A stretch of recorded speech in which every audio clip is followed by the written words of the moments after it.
إن الحمد لله نحمده ونستعينه ونستغفره ونعوذ بالله من شرور أنفسنا ومن سيئات أعمالنا من يهد الله فلا مضل له ومن يضلل فلا هادي له وأشهد أن لا إله إلا الله وأشهد أن محمدا عبده ورسوله يا أيها الذين آمنوا اتقوا الله حق تقاته ولا تموتن إلا وأنتم مسلمون يا أيها الذين آمنوا اتقوا الله وقولوا قولا سديدا يصلح لكم أعمالكم ويغفر لكم ذنوبكم ومن يطع الله ورسوله فقد فاز فوزا عظيما. أما بعد.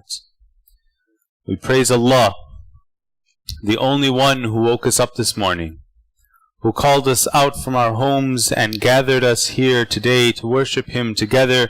We praise Him, we seek His forgiveness, we ask for His protection. My dear brothers and sisters in Islam,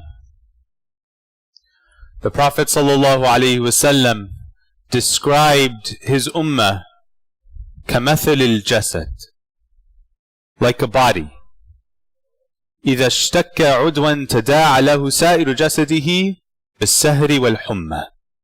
If one part of that body feels pain, then all the rest of it shares in the sleeplessness and fever. For the last 3 weeks, all of us have been kept awake. All of us have felt the fever brought on by the pain and the suffering being endured by our brothers and sisters in Gaza. We've cried for them. We've fought, we've argued, we've felt the stress and the pressure, and our hearts break every day. And in this is a good sign for all of us, inshaAllah. Because if you feel pain for your brothers and sisters when they suffer, wherever they are suffering in the world, then it means that you are part of that ummah that the Prophet Muhammad ﷺ described, and that is the best thing that we can hope for in this life. To be part of that community, to be followers of the Prophet Muhammad ﷺ. And we ask ourselves at times like this, what can we do? There's so much suffering on such massive scales all around the world. It's not just in Gaza. Our brothers and sisters are suffering in nearly every part of the world that we look. And we ask ourselves, what can we, all the way over here, possibly do to help anyone?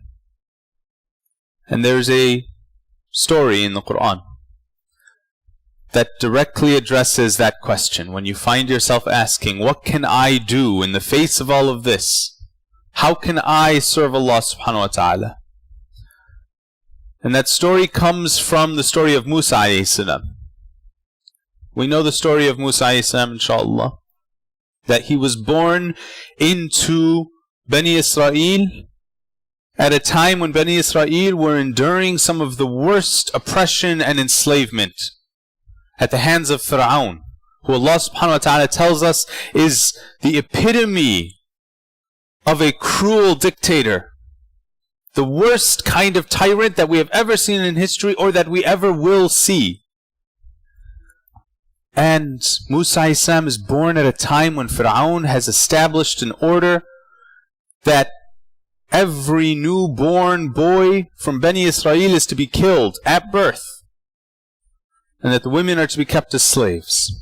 This is the kind of oppression that they're facing. This is when Musa is born, and Allah subhanahu wa ta'ala chooses to save Musa alayhi salam by having his mother put him as a baby in a basket and throwing that basket into the river to float downstream, where he's eventually picked up by none other than the wife of Fir'aun, Asiyah radiallahu anha. And she raises him in the house of Pharaoh himself. And eventually Musa, as he grows up, he becomes aware of the struggles of his people in Egypt. And one day, while Bani Israel are protesting, rioting, resisting the oppression that they are living under, Musa gets involved and he ends up killing accidentally an Egyptian soldier. And he's forced to flee. He flees into the desert. He has nothing to his name but his faith in Allah subhanahu wa ta'ala. He's not a prophet yet, but he believes in Allah. He makes dua to Allah, and Allah subhanahu wa ta'ala brings him safely to the other side of the desert. He arrives in a place called Madian. And when he gets there, the first thing that he sees is a group of shepherds with all of their sheep. And they're gathered around a well, watering their sheep. And at the back of this crowd of shepherds are two women with their sheep, unable to approach the well. Musa a.s. is a man of justice, always looking to serve the creation of Allah subhanahu wa ta'ala. He goes to these two sisters and he asks them what the issue is. And they say, these are our father's sheep. Our father is an old man. He's no longer able to do this work. So we bring the sheep to the well in order to water them. But we're not able to get to the well because all of the men with all of their sheep are gathered around and they're blocking the way. We're not able to get in there and push people aside. So Musa takes their sheep. Musa is a man of impressive stature. Allah subhanahu wa ta'ala built him as this powerful specimen of a man. He killed that Egyptian soldier with a single punch. That's the strength of Musa a.s. So he goes, he takes the sheep from these two women, and he parts the crowds of shepherds, and he guides the sheep through to the well. He waters them at the well. He takes them back to the two women, and then he leaves them. He goes and he finds a tree. He has nothing. He's just come across the desert. He's a fugitive from the most powerful empire in the world. His clothes are tattered and torn. He's exhausted. He's used the last of his energy to help these two women. He has nothing to his name now. And he rests in the shade of the tree. And he makes a beautiful dua to Allah subhanahu wa ta'ala. He says, Rabbi, inni lima anzalta ilayya min khayrin faqir. My Lord, I am a beggar, impoverished, I have nothing. I am in need of whatever good you can send down to me. And in that moment, Allah subhanahu wa ta'ala is already answering his dua. Those two women, they go to their father. They tell their father about the man that they met. Their father is a wise man, a believer from his community. And he sends his daughters back. He says, bring this man to me. So one of the daughters goes. She brings Musa to meet her father. The father says that he describes the character of Musa that he has heard. And he says that this is the character of a man of quality, and men like this should not be passed up on. And so he says, I want to marry you to one of my daughters. And your mahar, your dowry, will be that you work for me as a shepherd for 8 or 10 years. And Musa accepts. And we see, subhanAllah, the immediate power of dua. That Musa comes out of the desert, he has absolutely nothing, and now he has a wife, he has a family, and he has a noble profession. And he works for his father-in-law for 8 or 10 years, and the Mufassirin say that most likely it's the 10 years because it's in the character of a prophet to do things to completion. And this brings us now to the part of the story that I really want us to focus on. Musa has done his 10 years of service. He's traveling with his family at night, and he sees in the distance a fire glowing in a valley. And he goes into the valley and he finds nothing but a burning bush. And he hears the words of Allah come out of the bush. And Allah subhanahu wa ta'ala tells him that he is one of Allah's chosen prophets, that he has a mission, that he is to be sent back to Egypt to challenge Fir'aun to believe in Allah and to be just with Bani Israel. And Musa a.s. expresses his doubt. He doesn't just believe in Allah, but he doubts whether or not he is the right person for this mission. Because he's a fugitive from Egypt. He killed someone there. And now Allah subhanahu wa ta'ala is telling him, a shepherd, to go back and challenge the ruler of the most powerful empire in the world. And to tell him to believe in God and to be just with the people that he's been oppressing for generations.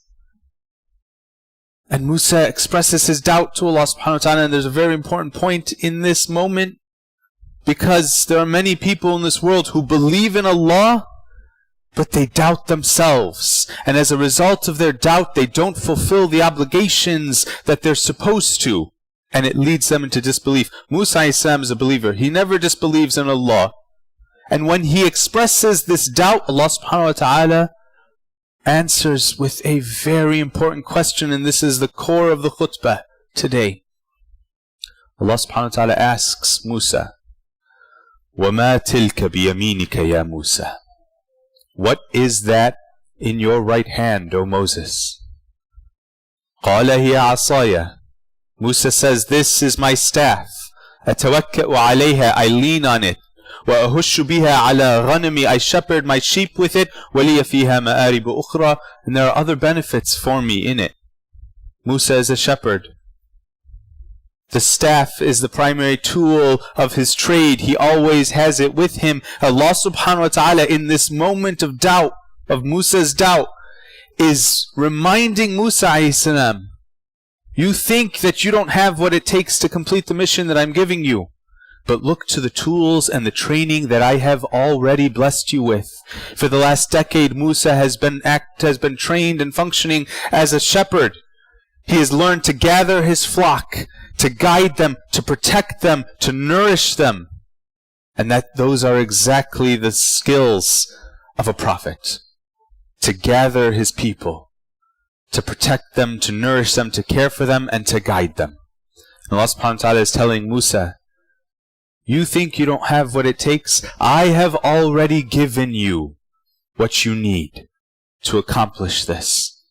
And Allah subhanahu wa ta'ala blesses that simple staff with even greater power. Musa accepts his mission, and as a result of Musa accepting the obligation that Allah subhanahu wa ta'ala has given him, Allah subhanahu wa ta'ala invests his simple tools with far greater power than we can imagine.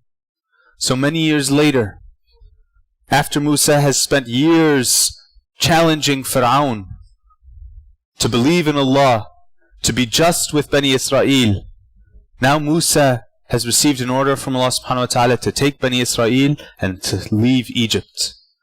And the armies of Pharaoh come behind them. They don't want them to escape.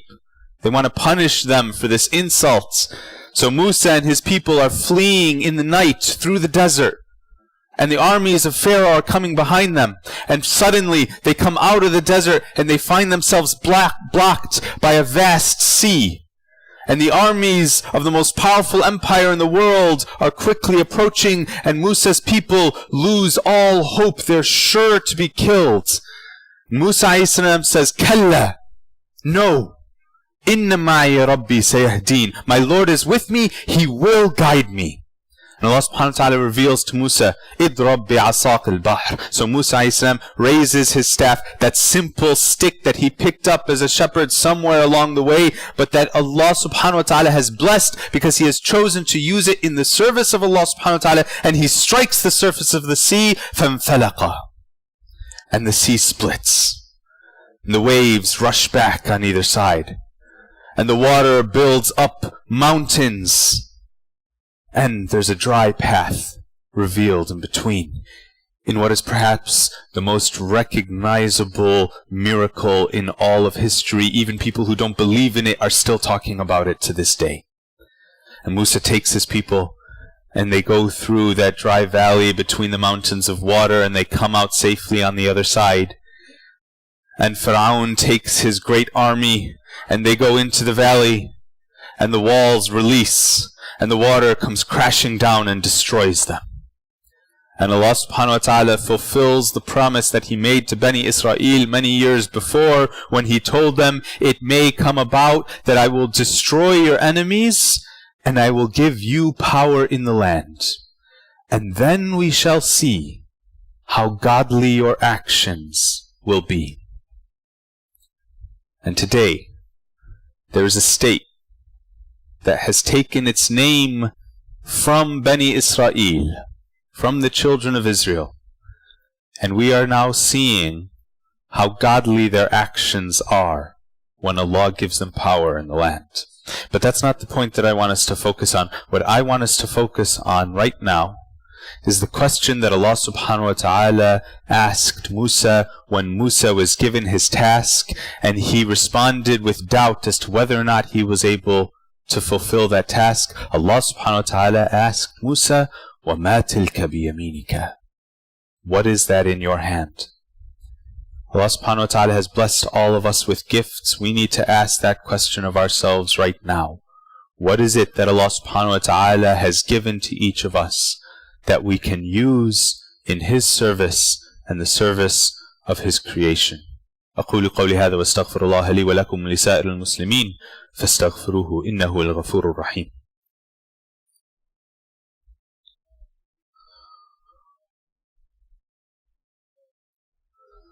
Bismillah, alhamdulillah, wassalatu wassalamu ala rasulullah sallallahu alayhi wasallam. My dear brothers and sisters in Islam, our brothers and sisters around the world are suffering.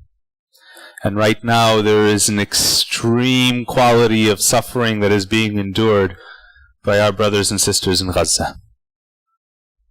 All of us are aware of what's happening. All of us feel that pain, and all of us are asking the question, what can we do? Each of us right now needs to look individually to ourselves, to our own hands, and ask ourselves this question: what is it that Allah subhanahu wa ta'ala has placed in our hands? What blessings have we been given? What tools and training do each of us have? And how can they be used to serve Allah subhanahu wa ta'ala? This is the promise of Allah. This is the promise of the staff of Musa alayhi salam.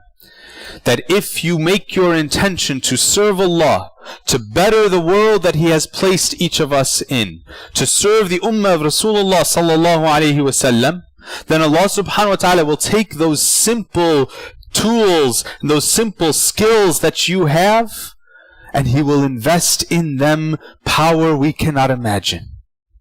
We do the best that we can, and Allah subhanahu wa ta'ala will take care of the rest.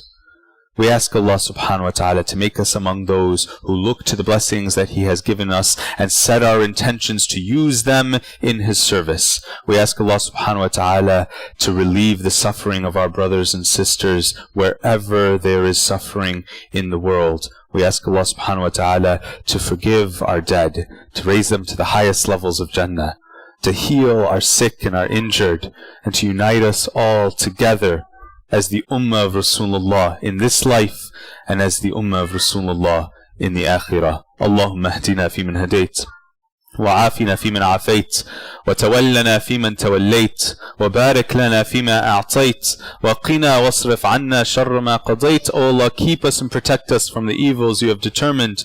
Allahumma innaka afuun tuhibbul afwa fa'fu anna. O Allah, You are the pardoner who loves to pardon, so pardon us. Allahumma aghfir mawtana wa mawt al-muslimin Allahumma ashfi marudana wa marud al-muslimin. Allahumma atina fi dunya hasana wa fil akhirati hasana wa qina adhab an-nar.